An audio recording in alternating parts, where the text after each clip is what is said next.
నమస్తే ఫ్రెండ్స్, నేను మీ Sravani Harsha. Welcome back to our channel. ఇవాళ మన కథ కొడుకు కోడలు దుర్మార్గాలకి మామగారు ఎలాంటి శిక్ష విధించారు. కథని చివరి వరకు వినండి. నచ్చితే కనుక ఒక్క లైక్ చేయండి. ఈ కథ పైన మీ విలువైన స్పందనని కామెంట్ రూపంలో మాకు తెలియజేయండి. కొత్తవారు ఎవరైనా చూస్తున్నట్లయితే మన ఛానల్ని సబ్స్క్రైబ్ చేసుకోండి. అమ్మా స్నేహ, మీ మామగారికి రాగి జావ చేస్తావా? ఆయనకు పళ్ళు లేకపోవడం వల్ల భోజనం చేయడానికి చాలా ఇబ్బందిగా ఉంటుంది అంటూ కిచెన్లో వంట చేస్తున్న కోడలు సౌమ్యతో చాలా భయంగా చెప్పారు మంజులా గారు. అత్తగారి మాటలకి కోపంతో సౌమ్య, మీరు అసలేమనుకుంటున్నారు? రెస్టారెంట్లో వెయిటర్కి ఫుడ్ ఆర్డర్ చేస్తున్నట్టుగా ఆర్డర్లు వేస్తున్నారు. ఎవరికి ఇష్టం వచ్చినట్టు వాళ్ళు ఆర్డర్లు వేస్తే ఎవరు అడిగింది వాళ్ళకి వండి వార్చడానికి నేనేమైనా ఈ ఇంటి పని మనిషిని అనుకుంటున్నారా? పోనీలే పాపం ముసలాళ్ళు అని గౌరవిస్తుంటే నా నెత్తినెక్కి డ్యాన్స్ చేయాలని చూస్తున్నారా? నాకు చాలా పనులున్నాయి, నేనేది పెడితే అది తినండి, ఆర్డర్లు వేస్తే నేను అస్సలు సహించను అంది సౌమ్య. కోడలి మాటలు విన్న మంజులా గారు భయపడిపోతూ తన కనురెప్పల నుంచి కన్నీళ్లు ముత్యాల్లా కారడం ప్రారంభించాయి. ఆమె వెంటనే కళ్ళు తుడుచుకొని తల వంచుకొని తన గదిలోకి తిరిగొచ్చేసింది. తన భార్య ముఖాన్ని చూసిన ఆనంద్ గారికి విషయం ఏమిటో అర్థమైపోయింది. ఎందుకంటే తన భార్య మనసును చదవడానికి ఆయనకి ఎక్కువ సమయం ఏం పట్టదు. మంజులా గారు ఏదైనా చెప్పకముందే ఆయన తన భార్య మనసులో ఏముందో అర్థం చేసుకుంటాడు.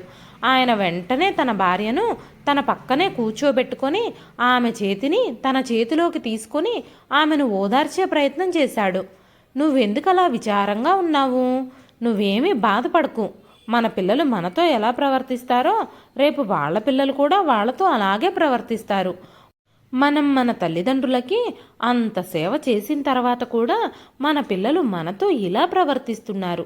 కానీ వారి పిల్లలు వాళ్ళకి ఎలాంటి రోజులు చూపిస్తారో ఎవరు ఊహించగలరు అన్నారు. వాళ్ళ గురించి మీరేం పట్టించుకోవద్దు. ఇప్పుడు భగవంతుడి దయ వల్ల నేను పూర్తిగా సురక్షితంగా ఉన్నాను. నేను భోజనం వండగలను, మన భోజనాన్ని మనమే వండుకుని తినగలం. కానీ ఆ సౌమ్య మాత్రం నన్ను అంటరాని దానిలా చూస్తూ వంటగదిలోకి అడుగు పెట్టనివ్వదు. నాకు వంటగదిలో ఆంక్షలు పెట్టింది. తన పేరు సౌమ్యనే కానీ తన స్వభావం ఆ పేరుకు పూర్తిగా వ్యతిరేకం. మీరు కొంచెం సేపు ఓపిక పట్టండి. కోడలు వంట పని పూర్తయిన తర్వాత తన గదిలోకి వెళ్ళి తలుపులేసేసుకుంటుంది. అప్పుడు నేను మీకోసం రాగిజావ చేసుకుని తీసుకొస్తాను అని చెప్పి కాసేపటి తర్వాత కోడలు పని పూర్తి చేసుకొని తన గదిలోకి వెళ్ళిపోగానే మంజులా గారు తన భర్త ఆనంద్ గారి కోసం రాగిజావ సిద్ధం చేసి చాలా ప్రేమతో ఆయనకు తీసుకెళ్ళిచ్చారు. మంజులా గారు ఇంకా ఆనంద్ గారికి వివాహం జరిగి 32 సంవత్సరాలు పూర్తయింది.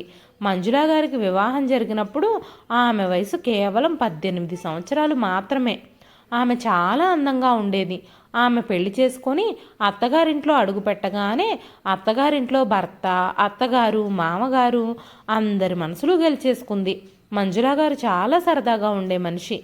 ఆనంద్ గారు ఆత్మగౌరవం ఉన్న వ్యక్తి. ఆనంద్ గారికి ఒక ప్రైవేటు ఉద్యోగం.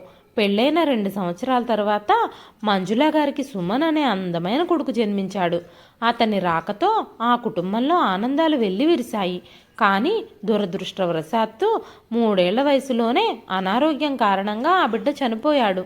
సుమన్ చనిపోవడంతో మంజులా గారు ఇక ఆనంద్ గారుల జీవితాలలో ఆనందం అంతా మాయమైపోయింది.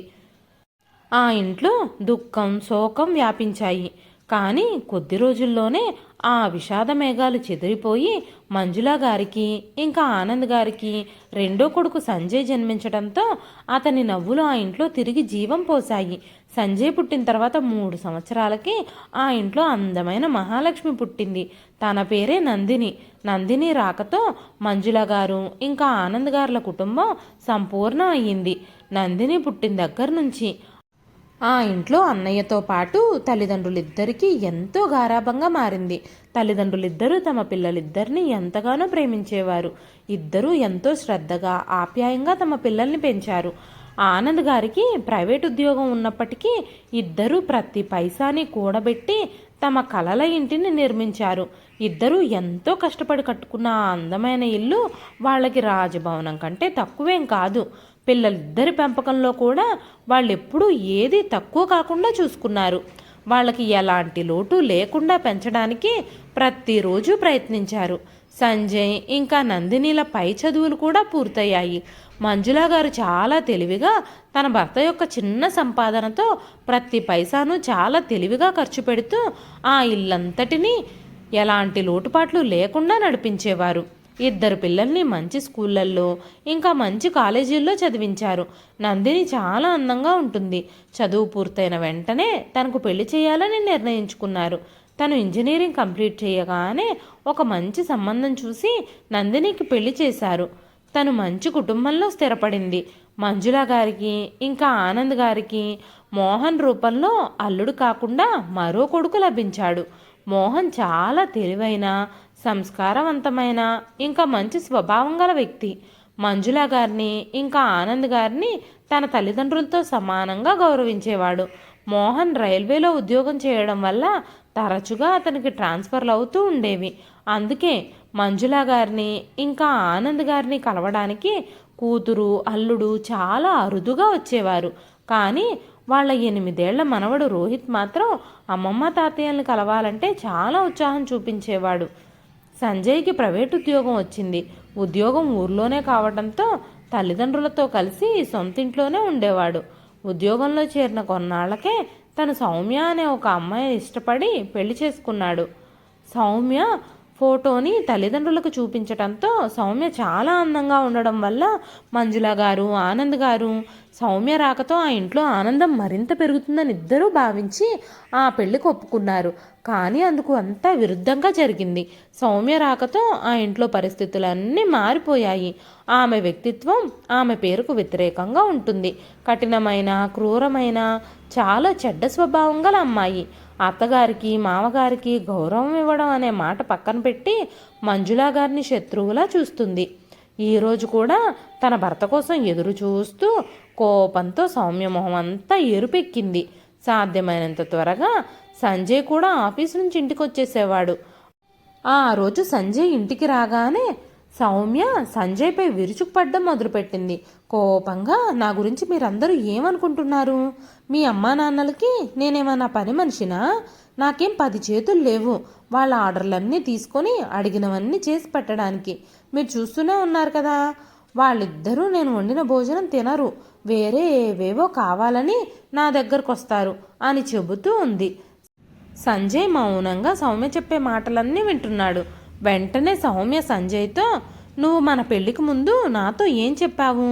నిన్ను నా ఇంట్లో మహారాణిలా చూసుకుంటాను, నీకోసం ఏది అడిగినా తెచ్చిస్తాను అని చెప్పావా లేదా? ఇప్పుడు ఇక్కడ చూడు, నన్ను రాణిలా కాకుండా పని మనిషిని చేసేసావు. నేను ఇప్పుడు ఇంకా ఏం చేయాలి?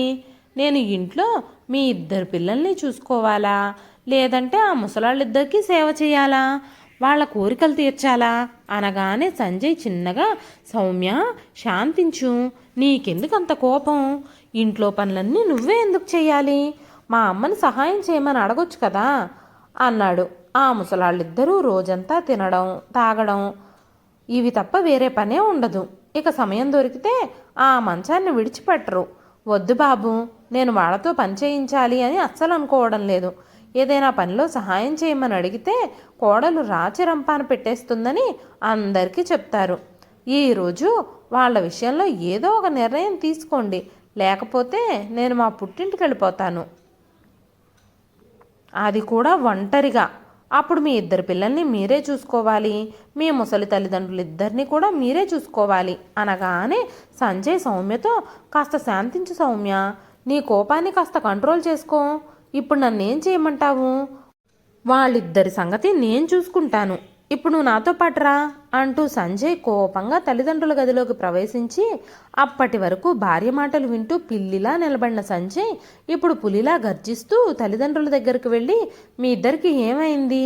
నా భార్యను ప్రశాంతంగా ఉండనివ్వరా? మీకు నచ్చిన అమ్మాయిని నేను పెళ్లి చేసుకుని ఉండుంటే మీ ఇద్దరికీ నచ్చిన అమ్మాయిని మీరు కోడలిగా తెచ్చుకున్నందుకు ఇద్దరూ చాలా సంతోషించేవారని నాకు తెలుసు. కానీ నాకిష్టమైన అమ్మాయిని పెళ్లి చేసుకున్నందుకు మీకు తన మీద అసూయ, అందుకే పాపం సౌమ్యని హింసిస్తూనే ఉన్నారు అన్నాడు. సంజయ్ మాటలు వినగానే మంజుల గారు ఇంకా ఆనంద్ గారు చెలించిపోయారు. వెంటనే ఆనంద్ గారు అన్నారు, సంజయ్, నువ్వు మమ్మల్ని ఎందుకు అలా నిందిస్తున్నావు? నువ్వు మా ఒక్కగానొక్క కొడుకువి. నువ్వు నీ భార్య సంతోషంగా ఉంటే మేమెందుకు ఈర్ష్యపడతాము? అనగానే మంజుల గారు, చూడు బాబు, మేమేం మా కోడల్ని ఇబ్బంది పెట్టడం లేదు అన్నారు. అత్తగారి మాటలకి సౌమ్య, సంజయ్, మీ ముందు మీ అమ్మా నాన్నలు ఎలా నటిస్తున్నారో చూడు అనగానే సంజయ్ మళ్ళీ అరిచాడు. తను ఇంట్లో అన్ని పనులు చేస్తుంది, మీరిద్దరూ కూర్చుని తింటూ కూడా తన పనిలో వంకలు పెడుతూ తనకు ఆర్డర్లు వేస్తున్నారు. ఇక ఈ రోజుతో ఆ సమస్యకి నేను ఒక పరిష్కారాన్ని ఆలోచించాను. ఇదే ఇంట్లో మన ఇద్దరం వేరు కాపురాలు పెడదాం. మీ వంట మీరే చేసుకోండి. ఇప్పుడు నేను ఈ నిర్ణయం తీసేసుకున్నాను. మీకు ఏం కావాలంటే అవి మీరే చేసుకు తినండి. మాకు ఎలాంటి ఇబ్బంది లేదు. మీ ఆర్డర్లన్నీ తీసుకొని అడిగినవన్నీ చేసి పెట్టడానికి నా భార్య పని మనిషి కాదు అనగానే కొడుకు నోటి నుంచి అలాంటి మాటలు విని తల్లిదండ్రులు ఇద్దరూ ఆశ్చర్యపోయారు. అకస్మాత్తుగా వాళ్ళని అనాథల్లా చేసి రోడ్డు మీద విడిచిపెట్టేసినట్టుగా అనిపిస్తోంది. ఇద్దరి కళ్ళు నీళ్లతో నిండిపోయాయి. మంజుల గారు ఏడుపు ఆపుకోలేకపోతున్నారు. ఏడుస్తూనే, బాబు, ఈ వయసులో మమ్మల్ని ఇద్దరినీ మీరు ప్రత్యేకంగా వంటలు చేసుకోమని చెప్తున్నారా? మేము జీవితాంతం సంపాదించిన డబ్బంతా ఈ ఇంటి కోసం, మిమ్మల్ని మంచిగా పెంచడం కోసం, మీ చదువుల కోసం, పెళ్లిళ్ళ కోసమే ఖర్చు చేసేసాం. ఇప్పుడు ఈ ముసలితనంలో మీ నాన్నగారు చేసిన ప్రైవేట్ ఉద్యోగం వల్ల మాకు పెన్షన్ కూడా రాదు. ఇప్పుడు మా ఖర్చులు మేము ఎలా భరించాలి అనగానే సంజయ్, మీరు మీ ఖర్చులు ఎలా భరించుకుంటారో మీ ఇష్టం. నాకేమీ తెలియదు, నాకు సంబంధం లేదు కూడా. సౌమ్య ఇక రేపటి నుంచి మీకోసం భోజనం వండదు. అయినా ఈ వయసులో మీకెంత ఖర్చులుంటాయేమిటి? మీకు అంత డబ్బు ఎందుకు కావాలి అంటూ తన భార్య వైపు చూస్తూ, సౌమ్య, వాళ్ళిద్దరికీ పాత వంట పాత్రలు కొన్ని, మన ఇంట్లో పైన పడేసిన పాత చిన్న గ్యాస్ స్టవ్ ఒకటి ఉంది కదా, అవన్నీ తీసి వాళ్ళకి ఇచ్చేయండి. కొన్ని రోజులకు సరిపడా సరుకులు కూడా ఇవ్వండి. తర్వాత సంగతి తర్వాత చూసుకోవచ్చు అంటూ సంజయ్ తన తల్లిదండ్రులతో తన నిర్ణయాన్ని చెప్పేసి, తల్లిదండ్రులు ఏం మాట్లాడుతున్నా పట్టించుకోకుండా తన భార్య చేయి పట్టుకుని అక్కడి నుంచి వెళ్ళిపోయాడు. పాపం తల్లిదండ్రులిద్దరూ ఇప్పటి వరకు తమ ఒక్కగానొక్క కొడుకు ప్రతి కోరికను తీర్చారు. అతనికి ప్రతి ఆనందాన్ని ఇవ్వడానికి ప్రయత్నిస్తూనే ఉన్నారు. ప్రతి మధ్యతరగతి తల్లిదండ్రుల్లాగానే పిల్లల సంతోషం కోసం పాకులాడారు. కానీ వాళ్ళకి ఈరోజు దానికి తగిన ప్రతిఫలమే దక్కింది. సంజయ్ చెప్పిన మాటల ప్రకారం సౌమ్య కొన్ని వంట పాత్రలు, గ్యాస్ స్టవ్, ఇంకా కొన్ని సరుకులు తెచ్చి వాళ్ల గదిలోకి విసిరేసి అక్కడి నుంచి వెళ్ళిపోయింది.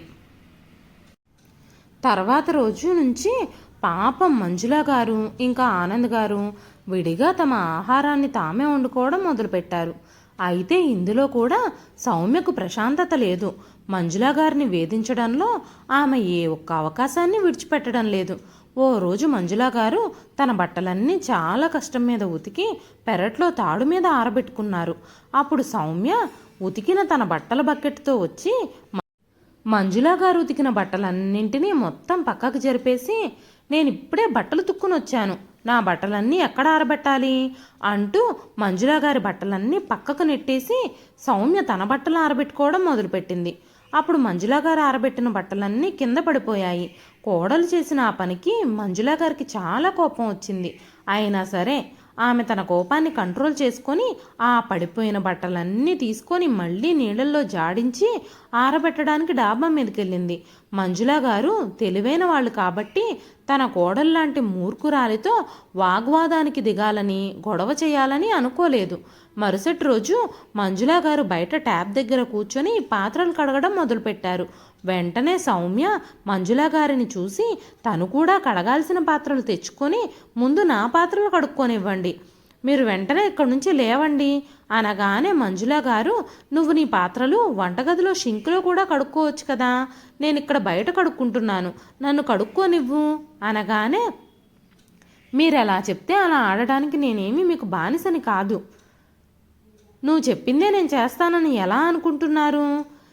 నేను మీరు చెప్పిన చోట పాత్రలు కడగాలా? నా ఇష్టం వచ్చిన చోట కడుక్కుంటాను, నేను బయటే కడుగుతాను అంటున్న కోడలి మాటలకి మంజుల గారికి మరోసారి కోపం వచ్చింది. సౌమ్య ఇలా తరచుగా ప్రతి పనిలో వేలు పెడుతూ మూర్ఖంగా బిహేవ్ చేస్తూనే ఉండేది. అత్తగారు ఏ పని చేస్తుంటే ఆ పనిని అడ్డుకొని తను కూడా అదే పని చేయడానికి ప్రయత్నిస్తూ ఉండేది. మంజుల గారు బట్టలు ఉతుకుతుంటే ఆమె కూడా బట్టలు ఉతకడం మొదలుపెట్టేది. పాత్రలు కడుక్కుంటూ ఉంటే అత్తగారికి పోటీగా తను కూడా వచ్చి అక్కడే పాత్రలు కడగాలని చూసేది. దీనంతటి వల్ల సౌమ్యకి ఏమొస్తుందో ఎవ్వరికీ తెలీదు.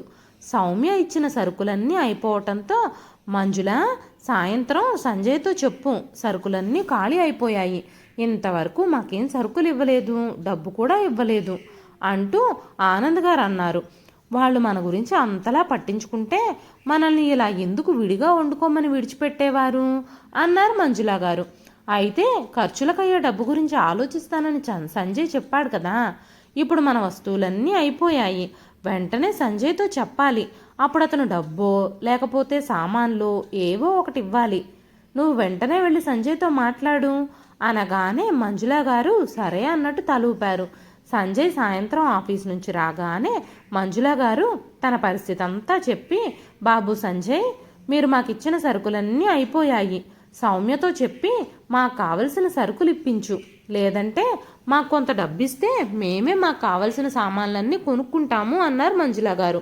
వెంటనే సంజయ్, మీరిద్దరూ అంత త్వరగా సరుకులన్నీ అవగొట్టేశారా అంటూ కఠినమైన స్వరంతో అన్నాడు. మీ కుతంత్రాలన్నీ నేను అర్థం చేసుకోగలను. మీకు సరుకుల పేరుతో డబ్బులు కావాలి, నా దగ్గర అంత డబ్బు లేదు, మీ పట్ల ప్రేమ కూడా లేదు.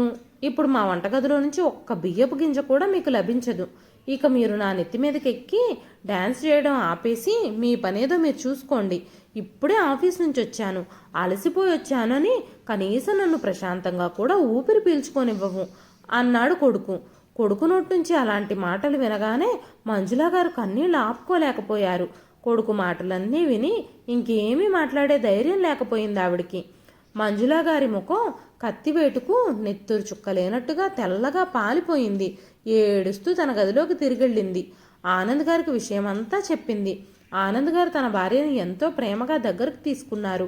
ఆమెను ఓదార్చి, నీ భర్త ఇంకా బ్రతికే ఉన్నాడు, నువ్వేం బాధపడొద్దు, అలాంటి కొడుకుని కన్నందుకు నిన్ను నేను ఎప్పటికీ ఏడవనివ్వను, ఆకలితో చచ్చిపోనివ్వను, ప్రస్తుతానికి మనకి ఒక పూటకు సరిపడే భోజనం మాత్రమే ఉంది, ఈ రోజుకి హాయిగా తిందాం, రేపు నేను ఏదో ఒకటి చేస్తాను అన్నారు ఆనంద్ గారు. వెంటనే మంజుల గారు, మీరేం చేస్తారు, ఈ వయసులో మీరు ఏం చేయగలరు, మీ ఆరోగ్యం కూడా బాగోలేదు అనగానే ఆనంద్ గారు, మంజుల, నేను బ్రతికున్నంత వరకు నువ్వు ఆకలితో బాధపడే అవకాశం ఇవ్వను, ఏదో ఒక కూలి పైనైనా చేసి తప్పకుండా డబ్బులు సంపాదిస్తాను అంటూ ఆనంద్ గారు తన భార్య మాటలకు సమాధానం ఇచ్చి ఇద్దరూ భోజనం చేసి నిద్రకు ఉపక్రమించారు. ఉదయం ఇద్దరికీ తినడానికి ఏమీ లేదు.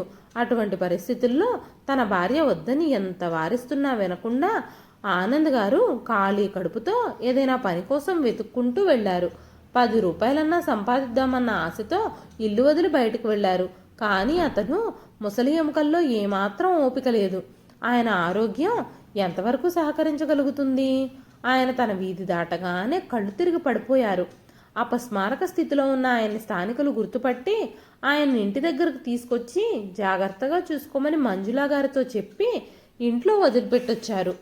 అటువంటి అపస్మారక స్థితిలో ఉన్న తన భర్తను చూసిన మంజుల గారు చాలా భయపడిపోయారు. వెంటనే ఆవిడ ఆనంద్ గారిని మంచం మీద పడుకోబెట్టి ముందుగా నీళ్లు తాగించారు. నిన్నటి నుంచి నేను బయటకు వెళ్ళొద్దని చెప్తూనే ఉన్నాను, కానీ మీరు నా మాట వినలేదు అని ఏడుస్తూ చెప్పింది. ఇవాళ మీకేమైనా జరుగుంటే నా పరిస్థితి ఏమైపోయేది అని చెప్పి ఏడవడం మొదలుపెట్టింది. ఆ సమయంలో ఆనంద్ గారు ఏమీ మాట్లాడలేదు.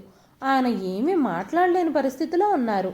అప్పుడు మంజుల గారు కొంచెం కంట్రోల్ చేసుకుంటూ, మీరు కాసేపు విశ్రాంతి తీసుకోండి, మీ ఆరోగ్యం కాస్త కుదుట పడుతుంది, నేను వెంటనే మిమ్మల్ని పక్కనే ఉన్న క్లినిక్కి తీసుకెళ్తాను, ఆ క్లినిక్లో డాక్టరు వర్మగారి అబ్బాయి, మిమ్మల్ని చాలా గౌరవిస్తాడు, ఆయన మనకు ఎప్పుడు ట్రీట్మెంట్ చేసినా సరే మన దగ్గర డబ్బులు తీసుకోడు అంటూ మంజుల గారు ఆనంద్ గారిని తీసుకొని హాస్పిటల్కి వెళ్ళారు. అప్పుడు ఆ డాక్టర్, అంకుల్కి ఎలాంటి మందులు అవసరం లేదాంటీ, ఆయన ఆరోగ్యం అంతా బాగానే ఉంది, ఆయన సరిగ్గా తినకపోవడం వల్ల ఇలా బలహీనంగా మారారు, ఆయనకు పళ్ళ సెట్ ఒకటి పెట్టించండి, బలం కోసం కొన్ని మందులు రాసిస్తాను, ఆయనకు మంచి ఆహారం పెట్టండి, చాలు, ఎలాంటి ఇబ్బంది లేదు అని చెప్పగానే వెంటనే మంజుల గారు ఆనంద్ గారిని తీసుకొని ఇంటికొచ్చారు. ఇంటికి రాగానే సాయంత్రం మంజుల గారు డబ్బు కోసం కొడుకు దగ్గరికి వెళ్ళారు. కానీ సంజయ్ తల్లిదండ్రుల్ని అస్సలు కనికరించలేదు, డబ్బు ఇవ్వడానికి నిరాకరించాడు. ఆ రోజు సంజయ్ అనారోగ్యంతో అలాంటి పరిస్థితుల్లో ఉన్న తన తండ్రిని తల్లిని ఒంటరిగా ఇంట్లో వదిలేసి తన భార్య ఇంకా పిల్లలతో 5 రోజులు ట్రిప్కి వెళ్ళాడు. అనుకోకుండా అదే రోజు ఆనంద్ గారి కూతురు, అల్లుడు నందిని ఇంకా మోహన్ వచ్చారు. దాదాపు 1 సంవత్సరం తర్వాత మంజుల గారిని ఆనంద్ గారిని కలవడానికి కూతురు అల్లుడు చాలా సంతోషంగా తల్లిదండ్రులను కలవడానికి వచ్చారు. అక్కడ అనారోగ్యంతో ఆకలితో ఉన్న తల్లిదండ్రులను చూసి ఇద్దరూ చెలించిపోయారు. నందిని తల్లిదండ్రుల పరిస్థితి చూసి నిర్ఘాంతపోయింది. మనవడు రోహిత్ కూడా పరుగున వెళ్ళి అమ్మమ్మని తాతయ్యని కౌగిలించుకుని ఏడ్చాడు. మంజుల గారు ఇంకా ఆనంద్ గారు తమ కూతుర్ని అల్లుణ్ణి చూసి చాలాసేపు ఏడుస్తూ తమ మొత్తం పరిస్థితిని వివరించారు. నందిని ఇంకా మోహన్కి సంజయ్ ఇంకా సౌమ్యల మీద చాలా కోపం వచ్చింది. ఆ సమయంలో వాళ్ళు కానీ వాళ్ళ ముందు ఉండుంటే వాళ్ళని కొట్టి చంపేసి ఉండేవారు. నందిని ఇంకా మోహన్ ఈ సమస్యకు ఒక పరిష్కారాన్ని కనుక్కున్నారు. సంజయ్ ఇంకా సౌమ్యలు తమ టూర్ నుంచి తిరిగి రాకముందే వాళ్ళిద్దరూ తమ తల్లిదండ్రులతో తమ ఇంటి ముందు గదిలో బ్యూటీ ప్రొడక్ట్స్ ఇంకా కాస్మోటిక్స్ షాపు పెట్టించారు. ముందు చిన్న షట్టర్ కూడా పెట్టించారు. దానివల్ల మంజుల గారు ఇంకా ఆనంద్ గారుల సమయం గడిచిపోతుంది. ఇంకా వాళ్ళ ప్రతి పైసా కోసం కొడుకు దగ్గర చేయి చాచాల్సి వచ్చిన అవసరం కూడా ఉండదు. మీకు ఏ అవసరం వచ్చినా మాకు తెలియజేయమని చెప్పి కూతురు అల్లుడు వెళ్ళిపోయారు. సంజయ్ ఇంకా సౌమ్య టూర్ నుంచి తిరిగొచ్చిన వెంటనే ఇద్దరూ మంజుల గారు ఇంకా ఆనంద్ గారు స్టార్ట్ చేసిన ఆ షాప్ని చూసి చెల్లించిపోయారు. నందిని ఇంకా మోహన్ తప్ప మరెవ్వరూ వీళ్ళిద్దరికి సహాయం అందించలేరని ఇద్దరికీ అర్థమైంది. ప్రతి పనిలోనూ అత్తగారిని కాపీ కొట్టే సౌమ్య అత్తగారి ఆ షాప్ని చూసి కడుపు మంటతో, చూడండి ఆ ముసలి ఎముకల్లో ఎంత బలం ఉందో, మనం టూర్కి వెళ్లే ముందు ఇద్దరూ అనారోగ్యంతో ఉన్నట్టు నటించి ఎంత త్వరగా ఈ షాప్ని ఎలా తెరిచేశారు, ఈ వయసులో ఆ ముసలాళ్ళిద్దరూ ఈ షాప్ని తెరవగలిగినప్పుడు నేనెందుకు ఈ వ్యాపారం చేయలేను, దయచేసి నేను కూడా ఇలాంటి షాప్నే తెరవడానికి మీరు నాకు సహాయం చేయండి అని చెప్పిన భార్య మాటలకి సంజయ్ లొంగిపోయాడు. తన తల్లిదండ్రుల షాప్ ముందే సౌమ్య కోసం కూడా ఒక షాప్ తెరిచాడు. సౌమ్య మళ్ళీ మంజుల గారిని వేధించడం ప్రారంభించింది. మంజుల గారి షాప్ వైపు వెళ్లే కస్టమర్లను ఆమె చాలా తెలివిగా ఆకర్షించి, సిస్టర్ దయచేసి నా షాప్కి రండి, నేను అన్ని ఫ్రెష్ వస్తువులే తీసుకొస్తున్నాను, నా స్టాక్ అంతా పూర్తిగా ఫ్రెష్, ఎదురు దుకాణంలో ఉన్న వస్తువులన్నీ ఫేక్, మీరందరూ నా షాప్కి రండి, అన్ని ప్రొడక్ట్స్ నా షాప్లో అందుబాటులో ఉన్నాయి అంటూ కస్టమర్లందరినీ తన వైపు ఆకర్షించేసింది. తమ షాప్కి వచ్చే కస్టమర్లందరూ సౌమ్య షాప్కి వెళ్ళడం వల్ల మంజుల గారికి ఆనంద్ గారికి నష్టాలు రావడం మొదలుపెట్టాయి. ఇక్కడ సౌమ్యకి కస్టమర్లు పెరగడం మరియు మంచి ఆదాయం కూడా రావడంతో చాలా సంతోషించింది. అయితే తమ షాప్కి దగ్గరలోనే ఉండే విమల గారు తన తలకు హెన్నా రాసుకొని ఒకరోజు సౌమ్య షాప్లోకి వెళ్ళి కోపంతో, మేడం చూడండి, మీ షాప్లో నుంచి కొన్న ఈ హెన్నా అప్లై చేయగానే నా పరిస్థితి ఎలా మారిందో, నా జుట్టంతా ఎలా ఊడిపోయిందో, ఒక్క రాత్రిలోనే నీ హెన్నా నాకు బట్టతలు వచ్చేసేలా చేసింది, మీ షాప్లో ఒరిజినల్ వస్తువులే ఉంచుతాము అని మీరు అన్నారు, కానీ మీరు అమ్మేవన్నీ ఫేక్ ప్రొడక్ట్సే అనగానే సౌమ్య, మేమన్నీ ఒరిజినల్ ప్రొడక్ట్సే అమ్ముతున్నామండి, ఈ సైడ్ ఎఫెక్ట్స్ అన్నీ వేరే ప్రొడక్ట్స్ వల్ల వచ్చి ఉండొచ్చు అంది. మీరు డూప్లికేట్ ప్రొడక్ట్స్ అమ్ముతున్నారు, అంతేకాకుండా ఎక్స్పైరీ డేట్ అయిపోయిన ప్రొడక్ట్స్ని కూడా అమ్ముతున్నారు, నేను మీరిచ్చిన హెన్నాపై ఇప్పుడే డేట్ చూశాను, అది ఎక్స్పైర్ అయిపోయింది అన్నారు. తనతో పాటు ఇంకా చాలామంది మహిళలు సౌమ్య వస్తువుల గురించి కంప్లైంట్ చేయడం మొదలుపెట్టారు. సౌమ్య షాపులో కొనుక్కున్న క్రీమ్ల వల్ల మొటిమలు వస్తున్నాయని ఒకరు, జుట్టు నల్లగా కాకుండా తెల్లగా మారుతుందని ఒకరు కంప్లైంట్ చేస్తూ సౌమ్యపై కోపం తెచ్చుకున్నారు. అందరూ తాము కొన్న ప్రొడక్ట్స్కి డబ్బులు తిరిగి ఇవ్వమని డిమాండ్ చేయడంతో నిజాలు బయటపడ్డాయి. తక్కువ ధరకు కొని ఎక్కువ లాభం పొందడానికి ఫేక్ ప్రోడక్ట్స్ని అమ్ముతున్నందుకు సౌమ్య చాలా భయపడింది. మంజుల గారు ఇంకా ఆనంద్ గారు పూర్తిగా ఒరిజినల్ స్టాక్ తెచ్చి అమ్మేవారు. ఇప్పుడు కస్టమర్లందరూ మంజుల గారి దగ్గర నుంచి కాస్మెటిక్స్ని కొనుగోలు చేయడం ప్రారంభించారు. మరోవైపు సౌమ్య షాపు ఒక్క మనిషి కూడా వెళ్లకుండా వెలవెలబోతోంది. వచ్చిన డబ్బులన్నీ షాపింగ్ పేరుతో అవగొట్టేసింది సౌమ్య. 10 రోజుల్లో డబ్బు కడతానని అందరికీ చెప్పటంతో 10 రోజుల కోసం కొంత డబ్బు అప్పుగా ఇవ్వమని అత్తగారిని దీనమైన ముఖంతో అడగటంతో మంజుల గారు ఇంకా ఆనంద్ గారు తనకు డబ్బు ఇవ్వడానికి నిరాకరించారు. కానీ సౌమ్య ఏడుస్తూ వాళ్ళని బతిమాలేసరికి ఇద్దరూ కరిగిపోయి డబ్బులిచ్చారు. 10 రోజుల్లోగా తిరిగిచ్చేస్తానన్న డబ్బులు 20 రోజులు గడిచినా కూడా తిరిగి రాలేదు. మంజుల గారు సౌమ్యను డబ్బులు అడిగారు. మీరు 10 రోజుల్లో డబ్బులు ఇచ్చేస్తానని తీసుకొని 1 రోజులు గడుస్తున్నా నా డబ్బులు నాకు తిరిగి ఇవ్వలేదు. మా షాప్లో వస్తువులన్నీ అయిపోయాయి. మేం సరుకులు తీసుకురావాలి. దయచేసి మా డబ్బు మాకు ఇచ్చేయమని మంజుల గారు సౌమ్యను అడిగినప్పుడు సౌమ్య ముఖం దాటేసి, నేను మీ డబ్బుతో ఎక్కడికైనా పారిపోతాననుకుంటున్నారా? నా షాప్కి వచ్చే కస్టమర్లందరినీ ముందు మీరు నాశనం చేశారు. మళ్ళీ నన్ను డబ్బులు అడుగుతున్నారా? నేనేమి ఎక్కడికి పారిపోను.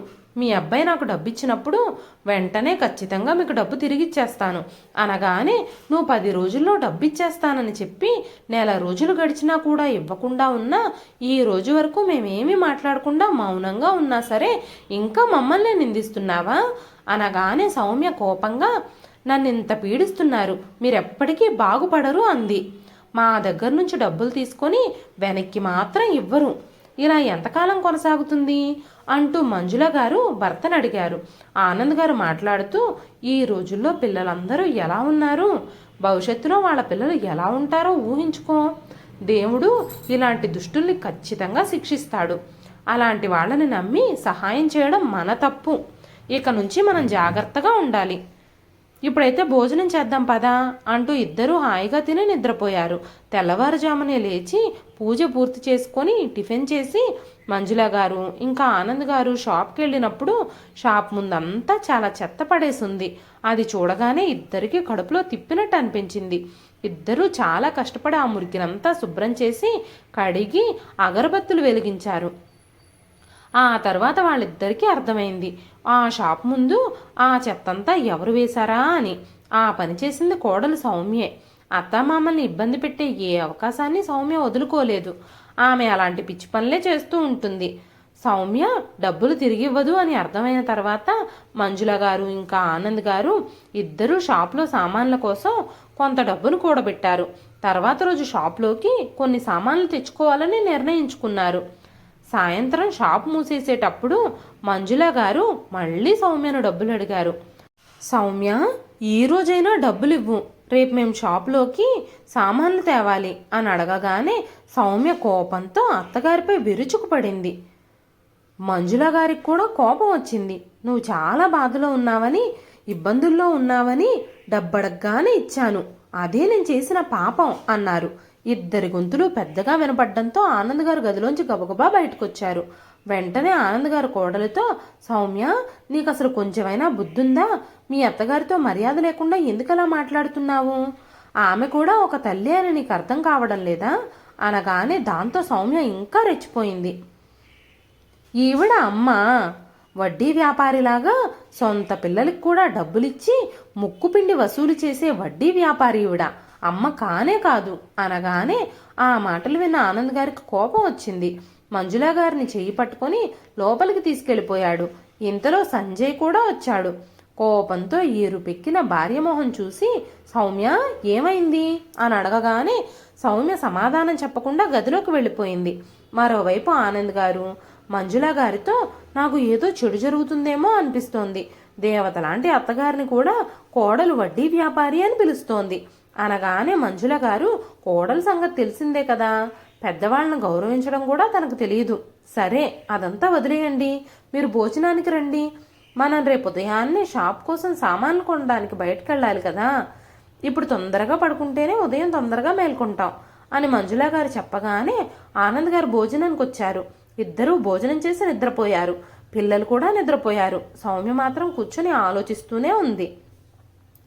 వెంటనే సంజయ్, ఏం ఆలోచిస్తున్నావు సౌమ్య? నీకు నిద్ర పట్టడం లేదా అన్నాడు. సౌమ్య, అవును, నాకు నిద్ర పట్టడం లేదు, మీరు పడుకోండి, నేను కాసేపు ఆగి పడుకుంటాను అని చెప్పగానే సంజయ్ నిద్రపోయాడు. సౌమ్య మాత్రం ఆ ముసలాళ్ళకి గుణపాఠం ఎలాగ చెప్పాలా అని ఆలోచిస్తూనే ఉంది. ఆ ముసలాళ్ళ పొగరు అణచకపోతే ఈ రోజు నా పేరు సౌమ్యనే కాదు అని అనుకుంది.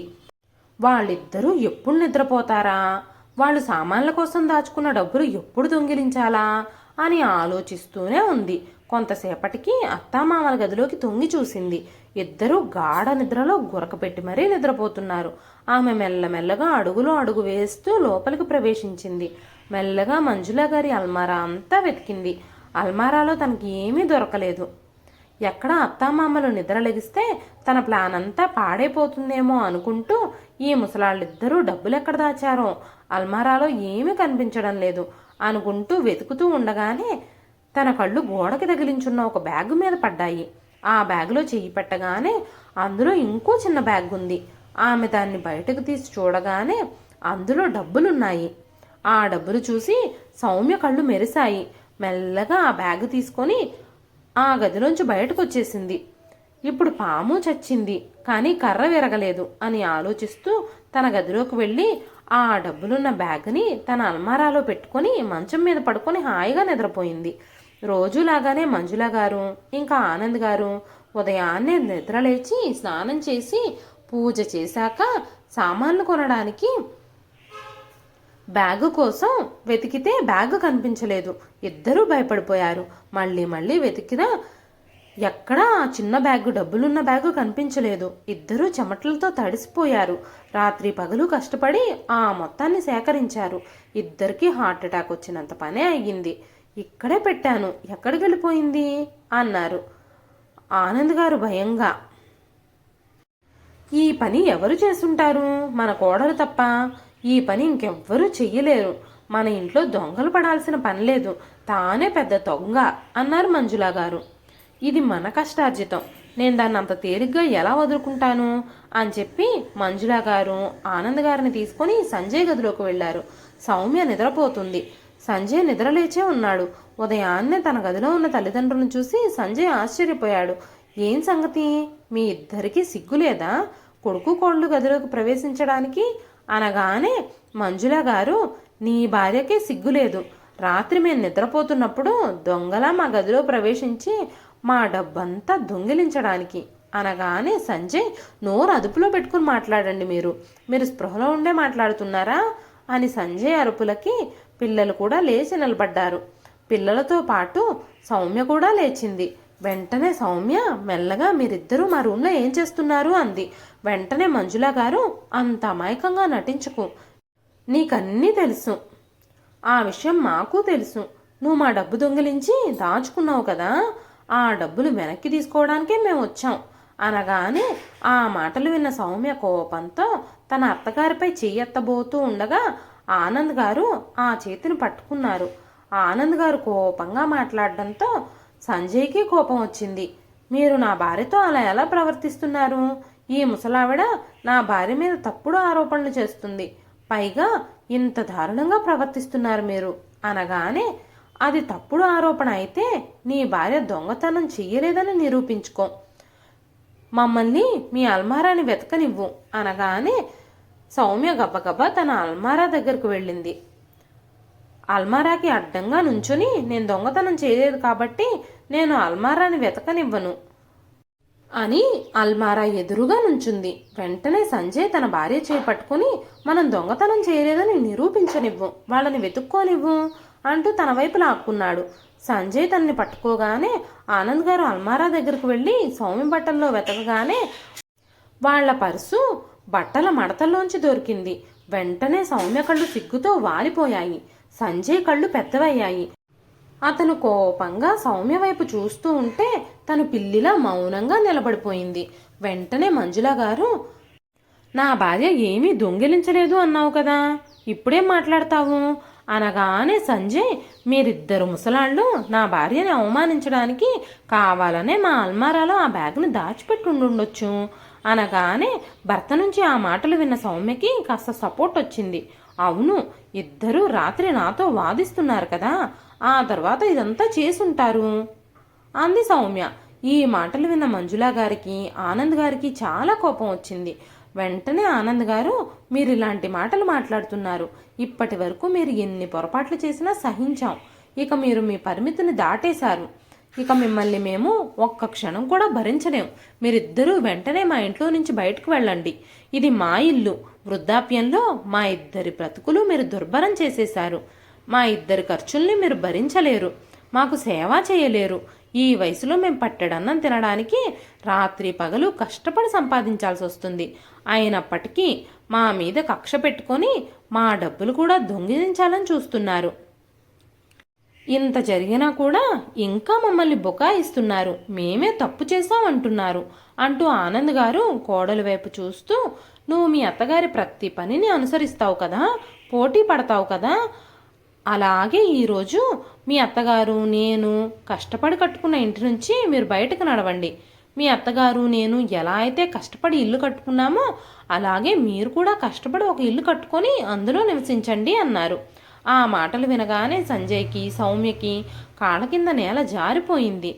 బయటకు వెళ్ళి ఎలా బ్రతకాలో అర్థం కాక 2 క్షణాలు ఆలోచించి తల్లిదండ్రులిద్దరి పాదాలపై పడి ఏడవడం మొదలుపెట్టాడు.